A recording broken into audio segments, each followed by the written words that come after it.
शर्मिला ठाकरेंनी दसरा मेळाव्यानिमित्त आलेल्या शिवसैनिकांना मिठाई दिली आहे।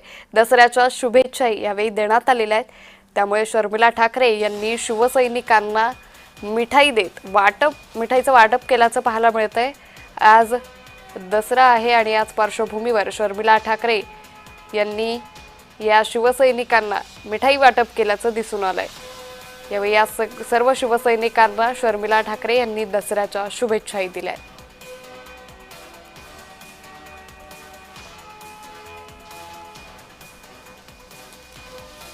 तर दसरा मेळाव्यानिमित्त शर्मिला ठाकरेंकडून या शिवसैनिकांना मिठाईचं वाटप करण्यात आले। या संदर्भात अधिक माहिती घेऊयात आमचे प्रतिनिधी प्रशांत सागवेकर यांच्याकडून। प्रशांत, आपण पाहतोय की दसरा मेळाव्यानिमित्त आलेल्या शिवसैनिकांना शर्मिला ठाकरेंकडून मिठाई वाटप करण्यात आलं, काय अधिक अपडेट? ठाकरेंच्या दसरा मेळाव्याचं जी उत्सुकता आहे ती संपूर्ण राज्याला असते।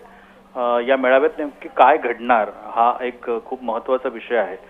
येणाऱ्या ज्या स्थानिक स्वराज्य संस्थांच्या निवडणुका आहेत या निवडणुकांमध्ये किमान मुंबईत दोन्ही ठाकरे एकत्र येतील अशी सगळ्यांनाच अपेक्षा आहे।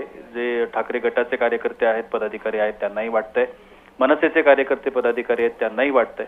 त्यामुळे त्या संदर्भातला अधिकृत निर्णय आज होईल आणि तशा पद्धतीची घोषणा आज होईल अशा पद्धतीची शक्यता वर्तवण्यात येते राजकीय वर्तुळामधून। मात्र नक्की आता दोन्ही ठाकरे याच्यावरती काय भूमिका घेतात आणि जर आपण विशेष करून बघितलं तर उद्धव ठाकरे आजच्या आपल्या मेळाव्याच्या भाषणामध्ये या संदर्भात काही उच्चार करतील का अशी देखील उत्सुकता आहे सगळ्यांनाच। दरम्यान आपण पाहतोय दृश्यांमध्ये शर्मिला ठाकरे ह्या पेढे वाटतायत त्या ठिकाणी। निश्चित प्रशांतजी, त्यामुळे एकंदरीतच आता आगामी काळात उद्धव ठाकरेंकडून काही मोठी घोषणा होते का हे पाहणं महत्त्वाचं ठरेल। तुर्तास खूप धन्यवाद आपण दिलेल्या सविस्तर माहितीसाठी।